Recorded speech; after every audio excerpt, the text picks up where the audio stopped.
Muy buenos días, tardes, noches tengan todos ustedes.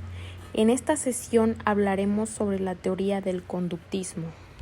¿Nos podrías explicar qué es el conductismo?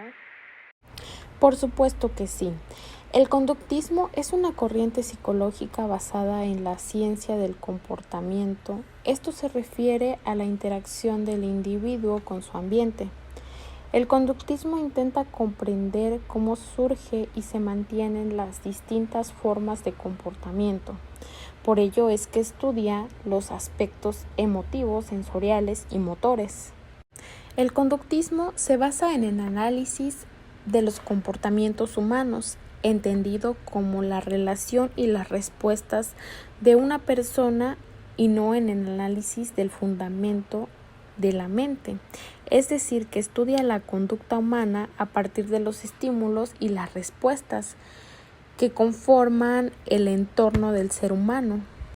El filósofo y psicólogo alemán Wilhelm Wundt fue el que sentó las bases que hoy en día se conocen como el conductismo. ¿Nos podrías mencionar quiénes son los principales representantes? Claro que sí. Los principales representantes son John Watson, Ivan Pavlov y Skinner. Pavlov fue un fisiólogo ruso muy conocido por sus experimentos en perros, que dieron lugar a lo que hoy en día se conoce como condicionamiento clásico. Este condicionamiento es el tipo de aprendizaje asociativo más básico, en el que un organismo responde a un estímulo ambiental con una respuesta automática. Por ejemplo, el reflejo en el que trabajó Pavlov fue la salivación en respuesta a la presencia de alimentos. El reflejo de salivación se pudo provocar usando un segundo estímulo, como un sonido específico, que se presentó en asociación con el estímulo alimentario inicial varias veces. Una vez que se aprendió la respuesta al segundo estímulo, se pudo omitir el estímulo alimentario. Ahora hablaremos un poco sobre Watson.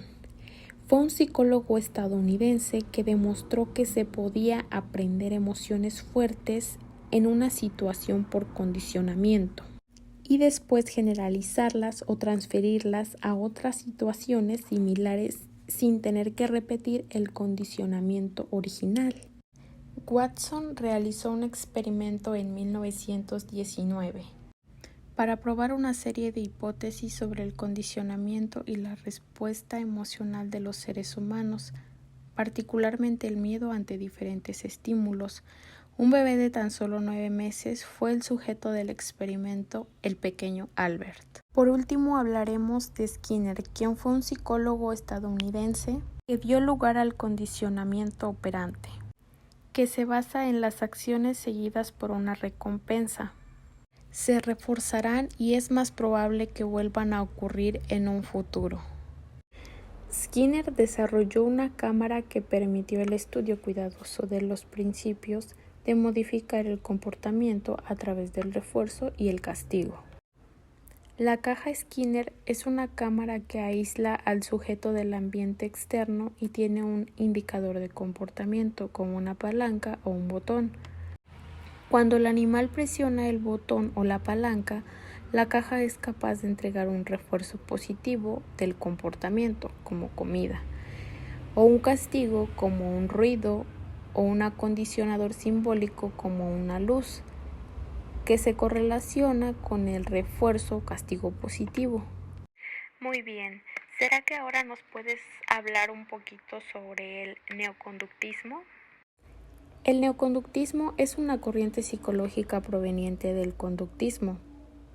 Esta nueva corriente de estudio del comportamiento del ser humano sigue la propuesta de Watson, pero amplía su visión con respecto a las variables que interactúan en la relación estímulo-respuesta en el condicionamiento de la respuesta humana. La diferencia principal con el conductismo es que el objeto de estudio de este es la conducta observable, mientras que los neoconductistas proponen que el aprendizaje es el objeto de investigación principal. Muy bien. ¿Y ahora cómo es que se relaciona el conductismo con la educación? El paradigma conductista en educación se fundamenta específicamente en llevar un proceso de aprendizaje acompañado de estímulos y refuerzos para así obtener respuestas positivas por parte de los estudiantes. Por ejemplo, uno de los más conocidos es la entrega de premios. Muchos profesores premian las buenas conductas, los resultados positivos en una prueba, la mejora en el desempeño o incluso la desaparición de malos comportamientos. De mi parte esto ha sido todo. Muchas gracias por escucharme. Que pasen un bonito día, tarde o noche.